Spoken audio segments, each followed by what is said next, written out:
Juan de Letran. And this lead is because of the hot shooting between si Jan Hamon and Gerald Serrano. Taking a look at the points so far. We talked about them kanina. Jay Hammered with 6, Gerald Serrano with 9. We talked about how they are very efficient snipers. As Jay Ham, right on cue, making us look good kasamang James. May pabaril-baril pa kayo, ha? But these guys, once they start clicking, nag-iiba ang opensa ng Emilio Aguinaldo College. Kabawan trying to find Ruaya inside, but he got fouled. Still, Emilio Aguinaldo sticking to that zone defense. Again, continuously daring Letran to take it from the outside. What happens in the zone is, if the team is not patient, they will settle for average shots. Kumbaga, as Mark Cruz hits that jumper, may kasama pang foul on that play. Fourth point for Mark Cruz. He gets the foul dito kay Ariel Aguilar, the rookie mula sa Emilio Aguinaldo College High School. At itong si Aguilar really a standout during his junior days. He scored 30 to 40 points at talagang kamador. And we have seen his maturity at mga crucial moments in other games. Inaasahan siya ni Coach Jerry Eslan. Marami pang subplots dito sa ating laro. Punta tayo kay Mara Aquino on courtside. Napaka-lively kanina ng mga Knights before the game started. They were full of life, they were joking around, and it seemed like they had great communication. And Coach Caloy, during timeout kanina, says that needs to translate in this game, their communication. He specifically said kanina, he doesn't want to see a quote-unquote a boring game. Sa last 2 games, they had a bad start, kaya expected sila, even the rookies, to step up. Nag-joke na siya kanina bago mag-umpisa ang laban. May mga mabilis tumakbo sa practice. Well, huwag magpa-apekto dito sa arena, sa aircon. This will be a 40 minutes of running basketball. The Knights are not looking at the standings. They are looking at it one game at a time. James? Just like what we mentioned during the pregame, LA, na kailangan they have to take that first step, and that's to win the game. You can't think about 7 straight wins. You have to take it game at a time. Actually, you have to take it one possession at a time para dito may Coach Caloy Garcia. But maganda nga yung report ni Mara. There's a little loose in the locker room. You can't be tight. You can't play with so much pressure. But you just have to play your game. You practice, you have a game plan, and you just execute and play with hard work. Speaking of hard work, Emilio Aguinaldo College working extra hard to protect this lead, 26-19. You know, observing yung body language ni Gerald Serrano. Every time he gets the ball outside the 3-point line, as long as he finds some daylight, he lets it fly. Yun nga, parang lisensyado itong si Gerald Serrano. And they are looking for him, just like this one. And he fires again. Unfortunately, overcooks. Cruz to a running Ray ng Batak all the way, denied foul. Good strong drive mula dito kay Ray ng Batak. But going back to your point dito kay Gerald Serrano, kasamang James, bihira ka makakakita ng rookie na ganyang katamang kumpiyansa. And you know, ibig sabihin, as we see that hard foul mula dito kay Serrano, but kita natin si Serrano, he has that touch. Medyo payat pa ng konti, and he'll bulk up in his couple of years in dito sa Emilio Aguinaldo, sa rookie. So, talagang lalakas at lalakas. Alam mo that the future is bright for Emilio Aguinaldo, led by itong si Gerald Serrano. And he does have that height, that athleticism, and that outside shot. Mahaba din yung mga galamay niya. He'll be a problem for Coach Caloy Garcia and Letran in the next few years. But Reynam Batak says, hey, I can be a problem for EAC as well. Knocks down that free throw. Itong si Reynam Batak is on his second year. Yeah, so ito, medyo sophomore lang to. Matagal-tagal pang aasahan din itong si Coach Caloy Garcia itong si Reynam Batak. Isang kaliwete nag-sub in para sa isa pang kaliwete. Von Tambelin now in the game para sa Letran. Arquero gets Kabawan on the switch. Sets up Ariel Aguilar. Short stab is good. Nice consistent jumper mula dito sa point guard ng Emilio Aguinaldo. Tambelin unfortunately lifted the pivot foot. Called for steps. We have seen that in FIBA, we have seen that in the BBA, and dito sa NCAA, yung pagka shot fake mo, tapos hindi ka pa nakaka-dribble bago ka pumalaw. So that's mga cardinal sin sa mga ibang players. That's nice dish there. Santos scores inside. EAC extending this lead 30-21. Racal inside pass to Gabawan, but he was pushed. I think it's going to be on Joshua General if I'm not mistaken. Nakita lang natin dun sa stat sheet kasamang James, no, yung mga big John men. Santos rather. Oh, sorry. But itong mga big men ng Emilio Aguinaldo, Serrano already with 9 points and Ubere already with 6 at nakakontribute nga dun si Santos with the basket. So what are we saying, yung mga big guys nitong Emilio Aguinaldo College, they're contributing and that opens things up para kina J-Ham and the other perimeter players. At marami pa po tayong pag-uusapan tungkol di sa laban ng EAC at ng Letran sa aming pagbabalik. Of Emilio Aguinaldo College. Racal trying to be aggressive now, pushes a foul. At magandang atake yun ni Kevin Kent Racal because nga nagpapakita ng zona itong Emilio Aguinaldo. And the reason that Letran is down is they've been setting for too much outside jumpers. So ngayon, Kevin Kent Racal giving them a different look, attacking that zone, nakasungkit siya ng foul on that play. And K-Rax, of course, at 6'3". Great handles, very physically strong. Has all the ability to get in the paint. Jan Amon will take a breather. As Racal makes the first free throw. This time, ito si Coach Caloy Garcia going with a veteran 5 of Jamil Gabawan, Mark Cruz, Ford Ruaya, Kevin Racal, who makes a second free throw, 8 points in the game, at si Von Tampele. So far, no problem. Coming off the bench, Kevin Kent Racal already with 8 points here. At bulagang full court press ang pinakita dito ng Letran Knights, forcing a turnover para dito sa Emilio Aguinaldo.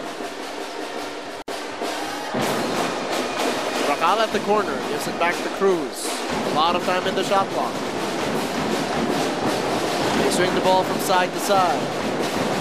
Ruaya trying to get position. Belling picks up the dribble. 9 left to shoot now. Para sa Letran. Racal for 3. Knocks it down. Racal already with 11 points. 3 of those from downtown. At kung maganda yata yung galing sa bench ng si Kevin Kent, ha? Letran down by just 4 points. 26-30. In a wrestling match. Nangyari doon sa loob against, between Ford Ruaya and John Santos. Two very scrappy players. Itong si Ford Ruaya is so used to playing against taller guys. Very physical player. Double foul ba yung tinawag doon on that play? Yes, that was a double foul. Ruaya has made a reputation of being a very physical player inside. Always willing to battle it out against players even twice his size. Santos setting a screen para kay Arquero. Arquero spins back left, trying to get into Santos, but Tambeling takes it away. Cruz chases it down, goes all the way. Every time sa fast break, open court, Mark Cruz, specialty of the house para sa kanya. At tutok na kasamang James, dalawa na lang kalamangan dito ng mga Generals. Ariel Aguilar shifting gears against Racal. Letran the rebound. A chance to tie the game or take the lead. Oh, Tambeling crosses over. Ruaya gives it to Cruz. Cross-court pass. Racal for 3. Knocks it down. And extending the ball for 3-point shots mula dito kay Kevin Kent Racal. And the veteran takes the lead. Para sa Colegio de San Juan de Letran, up by a solitary point, 31-30. Red hot from downtown. His name is Kevin Kent Racal.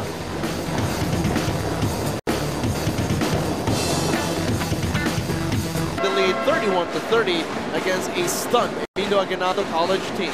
Kevin Kent Racal definitely the centerpiece of that comeback. At si Racal already with 14 points. Kasama James, he averages 14 points here in season 19. Certainly the main night of the day with 14 points, a rebound, perfect from downtown. Yun nga yung tanong natin, how will he respond coming off the bench because he is a usual starter for Coach Caloy Garcia at Kevin Kent Racal saying, walang problema.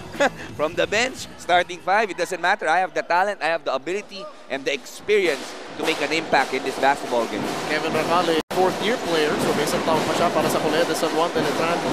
Obviously, ready, willing, and able to take on the scoring cudgels when Letran needs a takeover guy. Joshua General, the rookie, para sa EAC. Arquero with a mismatch. Sets up General. Extra pass for Teotong. Short on the shot and the slump continues para sa EAC. Magandang depensa pinapakita dito ng mga Knights. Ruaya in the post kontra kay Onubere. Rakal against the rookie, Joshua General. Ruaya against Onubere. Ruaya working hard. Offensive foul though. Great post defense na pinakita dito ni Onubere. He was moving at he did not give yung initial post position. Wala dito kay Ruaya. So Onubere doing a good job here defensively. Onubere may not be as tall or as physically imposing as Cedric Happy, but he gets the job done. Still a one-point ball game para sa Letran, 31-30. Chance for EAC to take back the lead. Teotong posts up the smaller Mark Cruz. Step back jumper. And he fishes a foul. That's the second time Letran fouled a jump shooter. At Coach Galoy Garcia napailing na lang on that play. Good defense na kasi initial defense na pinakita dito ni Mark Cruz. But na-foul pa niya yung jump shooter on that play. Well, you played point guard back in the day, LA. Back in the old days. I'm sure na taller guards would try to post you up. How do you compensate for the height disparity? I think Marcus actually did a good job there. You have to be very active. Hindi pwedeng nagpaparamdam ka. You have to move left to right at you have to pressure and then release. Kumbaga kailangan medyo kangkarot o kiti-kiti ka dyan. Hindi pwedeng, kasi kung mano-mano yan kasama ang James, bangga. By the time na paglingon mo, nasa ilalim ka na ng ring, na-postean ka na. I love the term that you use, kankarot defense. I'm going to put that in my broadcaster vocabulary. Oh, Ruaya denied! EAC with a stop. And now they're racing up the court. Hard drive, too strong. One more chance, Gabawan sends it away. Letran, this is where they missed itong si Raymond Almasan. Yung intimidation in the paint, as we see that strong drive here. And Letran plays solid inside defense. Slow-mo replay. Hudson St. Smart jump into an all-access pass of Ross, and this jump into Smart. Arquero aggressive in the post. Hook shot. Denied again by Rakal. Great defense mula dito sa Letran. Mark Cruz sprinting down court. Gabawan from straight away. Yes!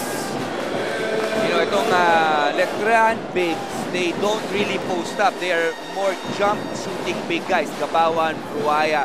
Every time they have their feet set, they are very dangerous from 15 to 18 feet. Arquero looking for some space. 9 left to shoot. And Cruz gives up another foul. At mukhang yun nga ang game plan to try to wear down itong si Mark Cruz. At penalty na itong Letran. So they want to make sure nagkatasan nila itong penalty situation. Actually, penalty na sila here. Coming into this play with 3:16 remaining here in the second quarter. Double barrel shotgun ni Coach Jerry Esplana. Binalik na niya sa floor, Jay Ham and Gerald Serrano. At napansin nga ni Coach Galoy na palagi pinupostean si Mark Cruz. He goes with a bigger point guard itong si Macjur Luib. Crafty shot by Teotong doesn't go. This time Teotong trying to use his quickness against Macjur Luib. Ang husay din nitong si Teotong, na-realize niya mas malaki na yung pinaposte niya. What did he do? He used his speed instead of his strength. So Teotong, a very, very versatile player para dito sa Emilio Aguinaldo. Their last win para sa Emilio Aguinaldo College, ito si John Teotong, was a sparkling factor. I think scored 14 points. Lead his team. May not be the fastest guard in the league like Mark Cruz. May not have the same finishing ability at the rim like Maseramer, but certainly John Teotong using every trick in the book. He has a size advantage, backs a point guard down. He has a speed advantage, takes him to the basket. You play off of it, he'll drill a 3 right in your face. Oo, saka nakalimutan mo yung binanggit natin kanina kasama James. Ano yun? Yung buhok. Ah, yeah, the hair. The hair. Sila ng...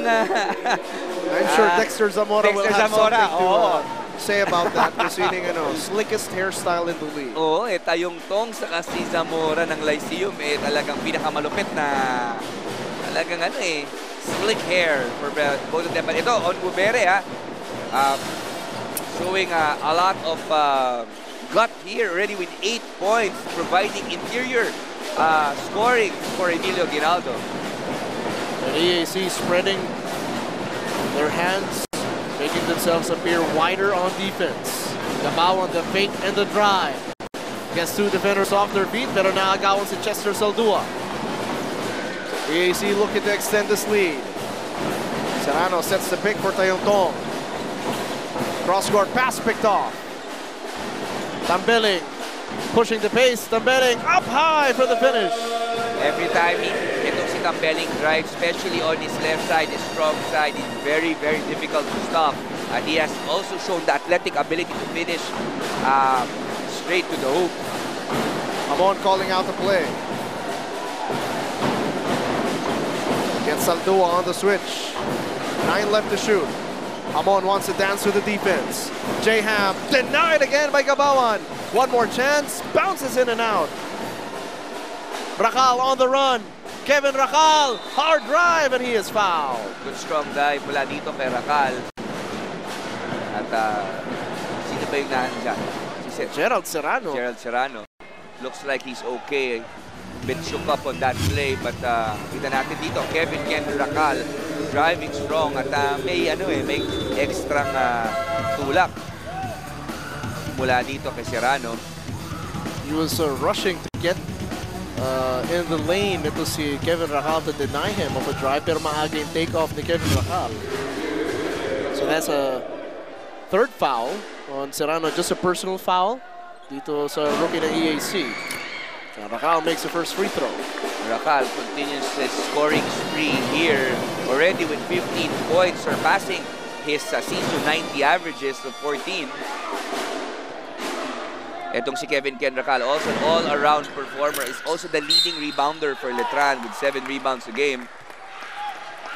And Chester Saldua is asking that the last shot count because there was a foul whistle on the play. Or is it a foul on Saldua? Yes, it is. So we're just clarifying on kanino na ipito yung foul because it seems like EAC will keep possession. Yes, it is on Saldua, and Letran is in penalty. So that will mean free throws para sa Emilio Aguinaldo College. Top break mula dito para dito sa Letran.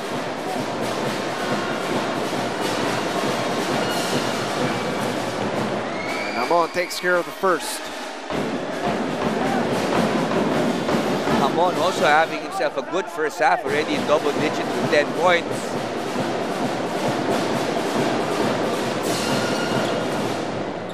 The wingman really shooting the lights out in this game. Tapla tayo ulit, 36 all, under 2 minutes here in the second. Tambeling for 3. Challenge well by Faustin Pascual, but Letran will keep possession. This is the second deadlock of the game.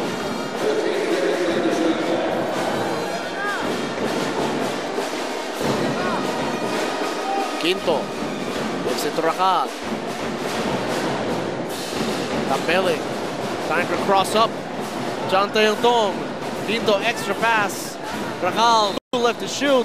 But a bailout foul given up by EAC. Bad foul mula dito kay Pascual, especially that they are already over the limit. 2 free throws ang maibibigay dito. So very, very aggressive Kevin Kent Rakal here in the first half.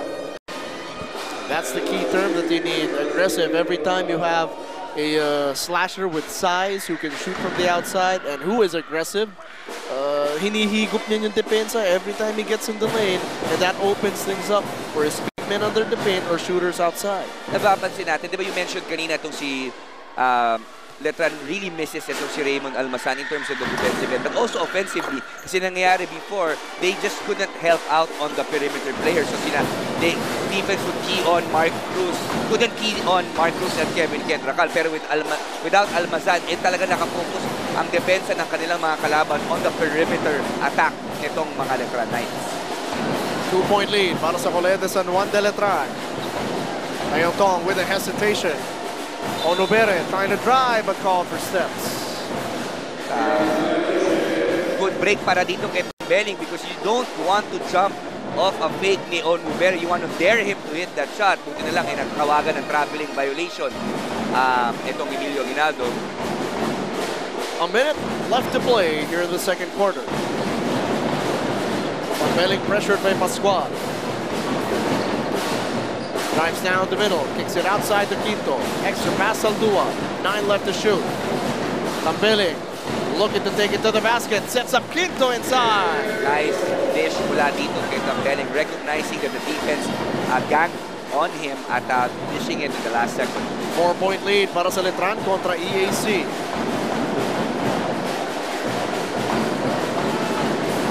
Ayotong calling out the play.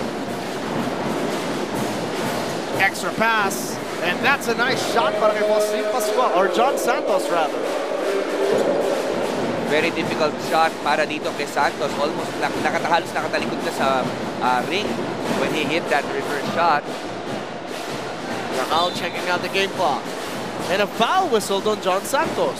And again, not a good foul because penalty na nga itong Emilio Aguinaldo College.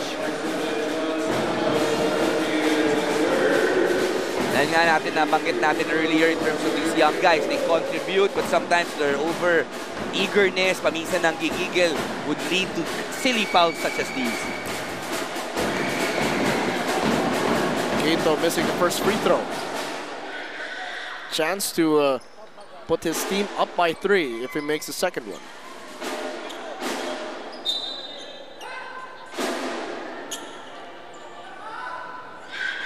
So huling sequence na yun, John Santos giving up the foul. Racal wanted to hold the basketball for the last shot, but Quinto still with a chance to extend this lead heading into the half.